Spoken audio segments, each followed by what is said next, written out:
यहाँ पे अकाल का जब टाइम था एलिया के दिनों में, और एलिया को परमेश्वर बोला कि एक करीत नामक नाले के जाकर छुप जा, वहाँ पे मैं तुझे खिलाने की व्यवस्था किया है। और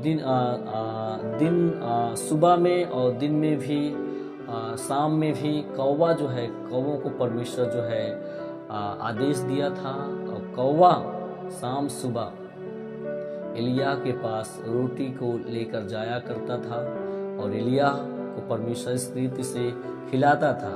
और जब उस करीत नामक नाला जो था वो सूख गया तो परमेश्वर ने कहा ऐसा कर, मैं तुझे सारपत नगर को भेजता हूँ और वहाँ पर एक विधवा औरत है, वहाँ पर मैं तुझे खिलाने की बंदोबस्त किया है, योजना बनाई है। और ये जो है जाता है। अब ध्यान से सुनिएगा, अकाल का टाइम है और परमेश्वर ने क्या किया। अगर मेरा जो जहां तक सोच है, यदि मैं परमेश्वर होता तो एलिया नबी को 1 करोड़पति के यहां भेजता, 1 करोड़पति के यहां। लेकिन बताओ, वो विधवा औरत एक पल के लिए, 1 जून के लिए, एक टाइम के लिए भोजन को इकट्ठा करना बड़ा मुश्किल था। और यदि उस समय मैं एलिया नबी होता तो उसे काफी पैसा देकर वहां से चल दिया होता। लेकिन ध्यान से सुनिएगा,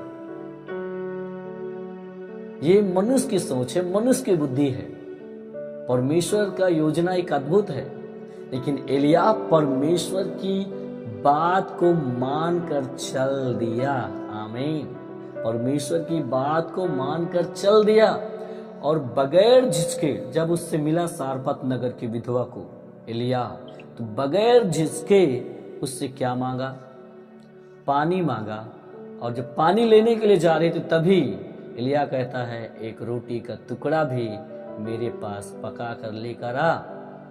मेरे प्रिय मेरे भाई बहन, कितना अद्भुत बातें हैं, कितना अद्भुत बातें हैं। वहां पर अकाल का टाइम है, वो मरने वाली है, वो विधवा उसका बेटा, लेकिन बगैर झिझके एलिया रोटी मांगता है। एलिया को मालूम था, एलिया अपने लिए नहीं मांग रहा था। क्यों?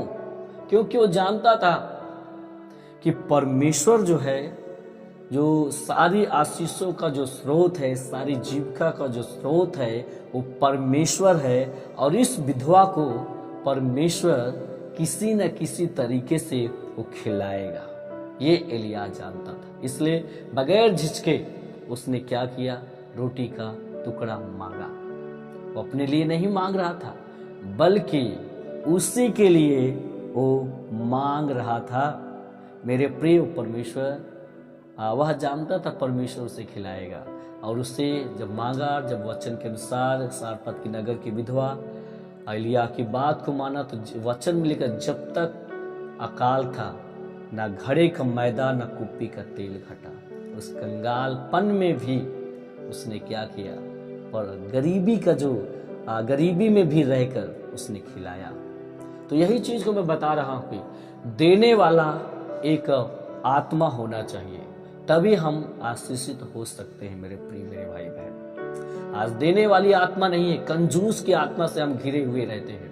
यही कारण कि सब कुछ रहने के बावजूद भी कोई न कोई हमारे जीवन में घटी होती है। और इस बात को मेरे प्रिय मेरे भाई बहन जो है, पौलुस ने मकदुनियाई की कलीसिया के प्रति इसी तरह के सोच थे, इसी तरह का उसका भी पौलुस का सोच था।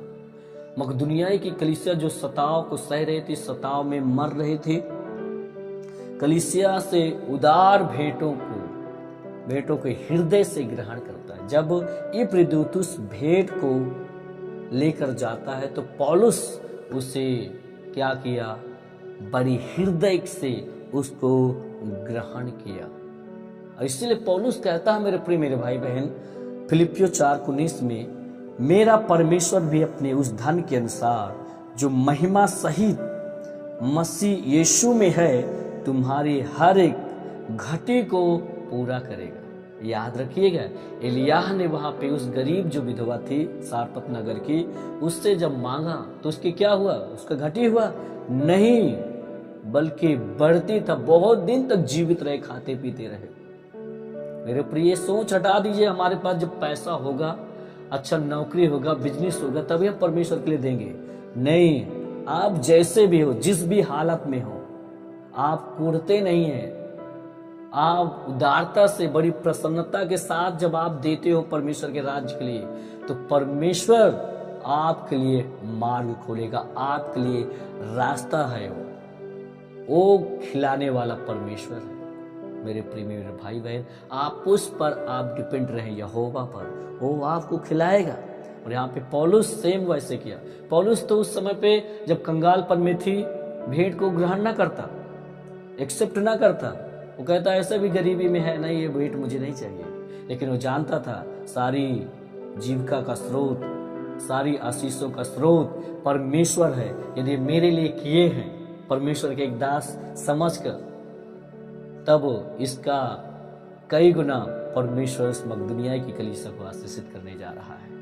यस मेरे प्रिय, आप जैसे भी कंगालपन में भी, गरीबी में भी, यदि आज भी परमेश्वर के लिए आज बो रहे हो, दे रहे हो, तो परमेश्वर आपको खिलाएगा, आपको संभालेगा, आपके भविष्य को उज्जवल करेगा। यीशु मसीह के सामर्थ्य नाम में आमीन। आप बोल सकते हो।